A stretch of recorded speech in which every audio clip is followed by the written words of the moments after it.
Earlier this week, or actually yesterday and today, the Department of Interior has announced a plan that will allow the permitting in 2017 for offshore oil and gas drilling up the intercontinental shelf of our East Coast, our beautiful East Coast. The concern that we have with this measure is not unlike the concern my friends may have in Alaska with steps taken by the administration that actually limit the true potential of these regions. Like Alaska, we have a number of opportunities for offshore oil and natural gas drilling that have not been exploited in the past, and I'm afraid that under the current course and speed with the administration's action will not be fully exploited to the benefit of North Carolinians and many East Coast states. That's why Senator Burr and I have sponsored an amendment that directs the administration to take more decisive and more comprehensive action so that we can seize the opportunity for North Carolina and many of our neighbor states. The main reason that we're doing this is because I think that North Carolina and the East Coast can do their part to make our nation an energy superpower. We can also have an enormously positive impact on our economy as we move forward. This slide depicts some of the initial estimates for the economic impact that we could have by simply directing the Department of Interior to issue leases and to allow exploration and ultimately extraction off the coast. This graphic gives you an idea from Delaware down to Florida, the potential jobs creation. You can see in North Carolina, that's 55,000 jobs. It's 55,000 jobs in some of the hardest hit areas of North Carolina where people are out of work. The unemployment rate is well above the state average, and it's a jobs creation opportunity that we're just waiting to be able to provide the states with the ultimate authority to decide whether or not they're going to move forward.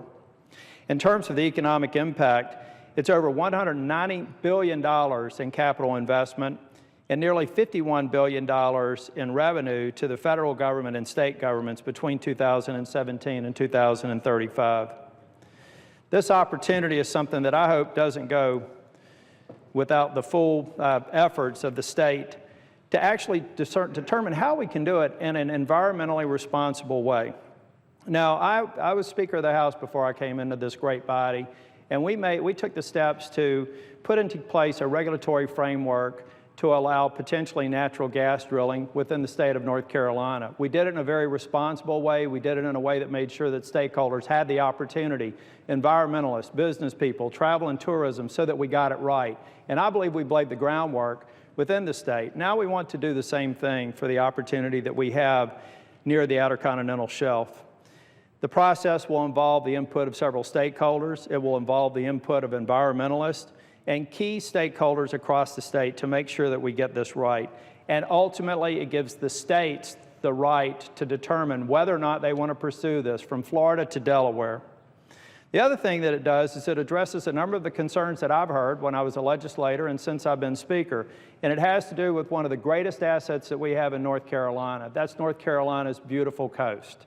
This is a picture of a North Carolina beach today. It's beautiful. It's why we have millions of people come visit our coast every year.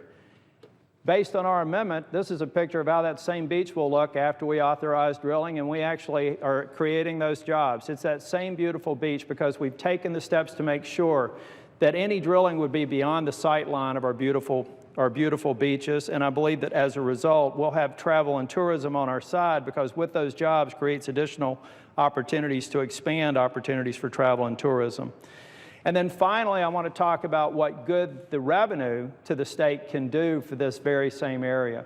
We desperately need increased infrastructure in the eastern part of our state. We desperately need funds to renourish our beaches, and we desperately need funds to clear our inlets and upfit our ports so that North Carolina can play a part in the new shipping patterns that will occur post-Panama Canal upgrade. So, ladies and gentlemen, in terms of economics, it's fairly simple. We're looking for about 50% of our revenue share, with 37% of that going to the states and for the affected regions for things like I said, inlet clearing, beach renourishment.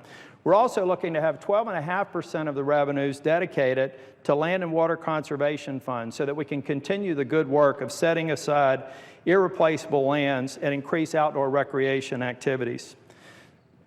Madam President, I believe that this is an opportunity for North Carolina to do its part to make America the energy superpower that we need it to be, to improve our economy in North Carolina and contribute to improving the economy of this great nation. Thank you, Madam President.